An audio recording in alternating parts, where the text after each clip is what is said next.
Hey everyone, this is Electroice, and today I'm going to show you how to make a very easy, simple TNT cannon which uses pistons to push the TNT into a powered wall. Alright, let's get started.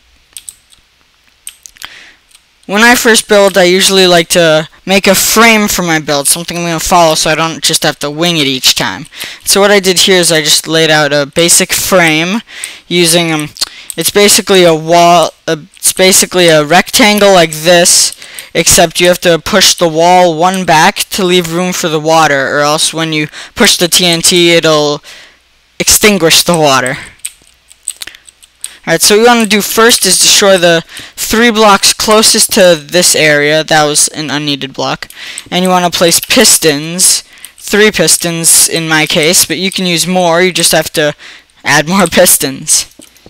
And so you put 3 pistons, a wall between them, a floor between them, and then a second layer of pistons. And then you could just fill in the wall next to it. Oop, let me get rid of this. Alright, now that the rain's gone, we can work again. Alright, so what I'm going to do is I'm going to start by powering this wall right here, which is what's going to ignite the TNT when the whole cannon's done. So what you want to do is place 3 repeaters parallel to the pistons and place them facing the wall, because that's how it's going to get powered. And you want to place 2 dust and a torch so that all of them get powered. You could do it in whatever way you want to. You could put the torch on the outside or use a lever or whatever.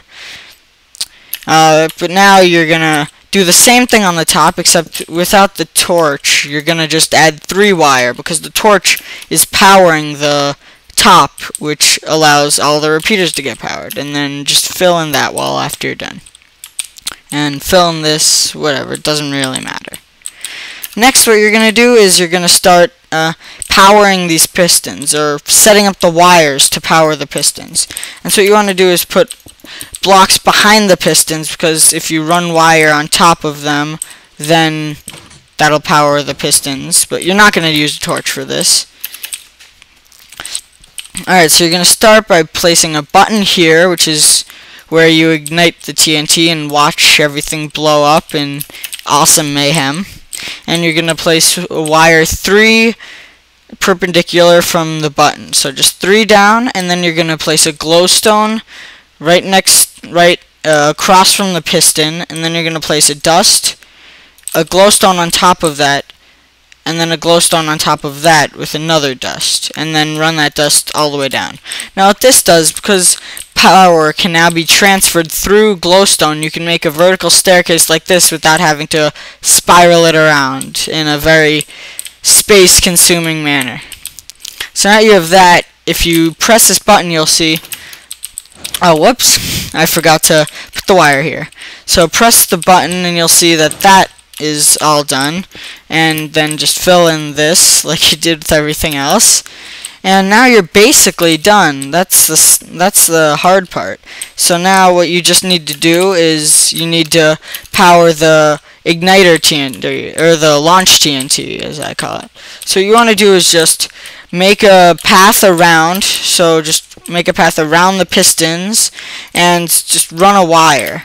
If you want, or not if you want, you have to use at least 1 repeater with a 2-tick delay, but I usually like to use 2 repeaters just so that I can get a decent delay on the TNT so that I can go a distance before it blows up. So now this is the end of the tutorial, where you just need to add the water to the contraption and make a frame for it.